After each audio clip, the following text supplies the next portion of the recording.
here, Timmay, mic checking. You know, here with Fly Jones, Sky Jones, Kai Jones, the GOAT. So, you know why we are Skywalker. So, all y'all know I was a big Star Wars fan. I love to play Wars. So, you play words. Did you actually used to walk the sky? You know, you from small, you was a high jumper, get to the league. You know, the first thing you dug women, Yanma, the tapes are lost. you put the alien on the post up. But talking about the song, man, yeah, I mean, that's a name you had in the game Skywalker. We're talking about actually going in the studio and cutting Skywalker. Yeah, so I wrote Skywalker back in June, right after I came from Mykonos, and I was actually my producer, Kane Bernard, sent me the beat, and I loved the beat. And I was like, man, I could write something beautiful to this. So I took my time, put it together, you know, and I loved the way that it sounded, and I loved the way that I switched my flow on it, and the little wordplay that I used. So yeah, dropped that, and yeah, man, I was working on that, and it didn't take me long, but it was very fun, and I enjoyed creating that single. So yeah. So if you know, so did you go and saying, okay, I want to make my nickname bigger, or did you just go and write the song and you just decide Skywalker's the name? So I could be honest with y'all, shout out to ChatGPT. ChatGPT knows me. I said, what's a good name for Kai Jones' next rap single? And I said, oh yeah, something like Skywalking or something like that. So I said, yes. And I named it Skywalker. I said, yeah, that's perfect. So yeah, I knew Star Wars fans would make sense. So hence the cover art. I enjoy making cover art for my music too. But me and Iron Man is a superhero that I love. I was like, let me do a Bahamian colored. If you pay attention to the details, it's a Bahamian colored Iron Man suit. So I said, let me do a Bahamian colored Iron Man suit, but me in outer space. So yeah, Skywalker in the sky. Yeah. So you dropped this on the album, the one. Talk to me about between. You mentioned your producer. Talk to me if you. I like to hear artist processes. Sometimes they have the raps and they see the producers. They pick a producer, they lock it. Talk to me about your process with the album. So one is a beautiful album because it's so versatile. It's got straight raps on it, and it's got some singers on there like One at a Time and Uplift. And so I'll explain it song by song. It's only 9 songs. So I Am God was freestyled off the dome in the studio. And what it means to be God is, you know, I know that I can manifest anything I want. So if I can manifest being anything, I'd want to be God. And it's just talking about basketball. And these songs are to motivate me and to encourage me, and as well encourage others, and to plant positive seeds into the subconscious to make your life better and to make the world a better place. So then you go on to the song One at a Time, which is my basketball philosophy, all about taking it one shot at a time. One possession at a time, one day at a time, 1 second at a time. So not worry about the past, not worry about the future, just being in the present and taking it one shot at a time. Forever was a straight freestyle. One at a Time was a freestyle as well. Forever was straight freestyle. Uplift, straight freestyle. Progressive, straight freestyle. The only songs that are written on there are Him and Her. And then we did Epic. Epic was a straight freestyle as well. All of those beats were made by my producer.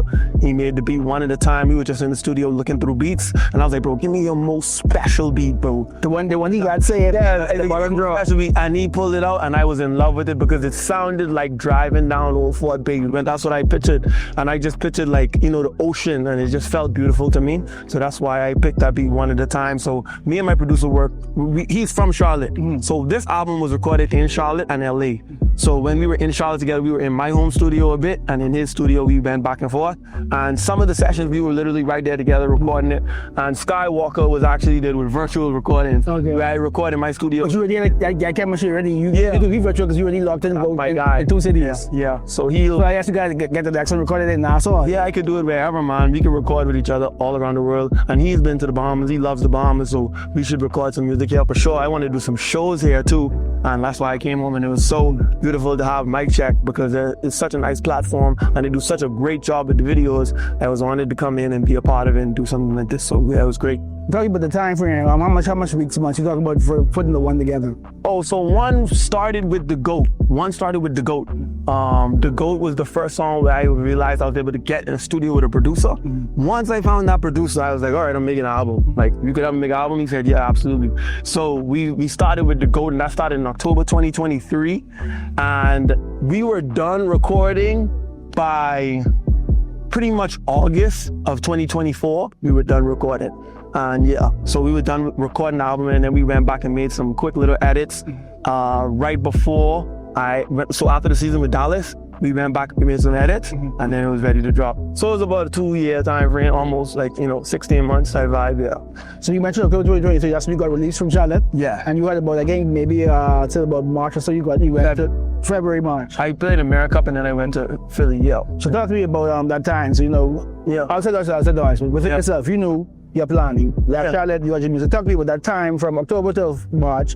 You might have thought like, wow, what's Sky's next year? What's he doing? But talk to me about, between your agent, between making music, where your mind was in seeking the next team. Yeah, it was a beautiful experience. It made me grow. I realized that I wasn't perfect. I made some mistakes, and I just needed to become a better person. And, like I said, take it one day at a time. And I realized where I was moving wrong. And I said, you know what, I'm going to change. I'm going to be consistent with my change. I'm going to be disciplined with the changes that I'm going to make in myself. And I'm going to be open-minded and listen and learn and grow and to be the best version of myself. So yeah, I took it one day at a time. When I was waived, I just immediately started working out, started to get with teams, started to interview with teams right out the gate. So that was a blessing, and I have a great agent, so he got me in the room with some people immediately. So I was able to start talking and then was working, and it was in the NBPA program. So I did the program for a couple months, and then once the people felt like I was ready to come back into the NBA, they allowed me to, the NBPA. And then Philly was the first team I worked out with. So Philly had me coming for a workout immediately, and then they signed me to a 10-day. And then from there, after getting hurt on the 10-day, I was blessed to get offered by the Clippers to come in and join their organization.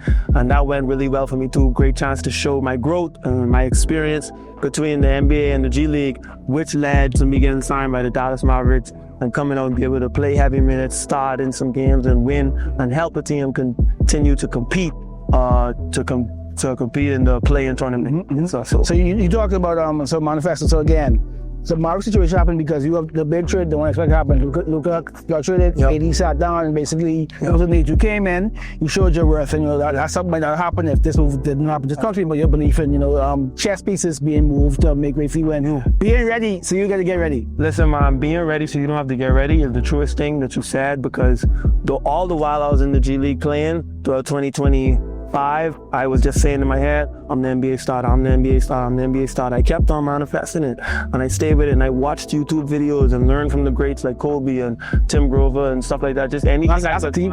Yeah. You all don't know. Tim Grover was the trainer for Dwayne Wade and Michael Jordan. So that's a real basketball nerd type of thing. So I just went and took a deep dive into those guys' mind from far away. They don't know me, but I just went and researched and looked at my own interviews and listened to my music too that was in the works, and remembering what my purpose was.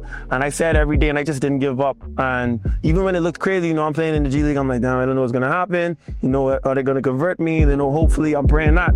And then boom, the Mavericks situation came, and that was such a huge blessing. I was so happy, I was proud of myself, and I was proud of my team, proud of my girlfriend, proud of my mom, and my people who stuck beside me through all of that, and just God giving me the talent and ability to keep going every single day. So it was great for me, man. Going back to the summer 2024, we as a country was one game away back. Yeah. And you also probably nursing some this situation. It was hurt, yeah. And you also had basically, again, nerd, I know you was battling with Mo Bamba for that sport, and I was reading all these articles. Yeah. A lot of people were saying, Mo Bamba is Kawhi's friend, but Kai Jones is busting us, and so I may be proud to hear that you are putting on a good show and you were impressing the Clippers, but the physical pain, you were probably hurt, you couldn't be there with your brothers. Man, I wanted to play and not more than anything. What happened was I had a strained hamstring, came back from strained hamstring, right? And it was in the process of coming back. I was about 83%, I would say. I was ready to come back, right? Like I was like, I could play.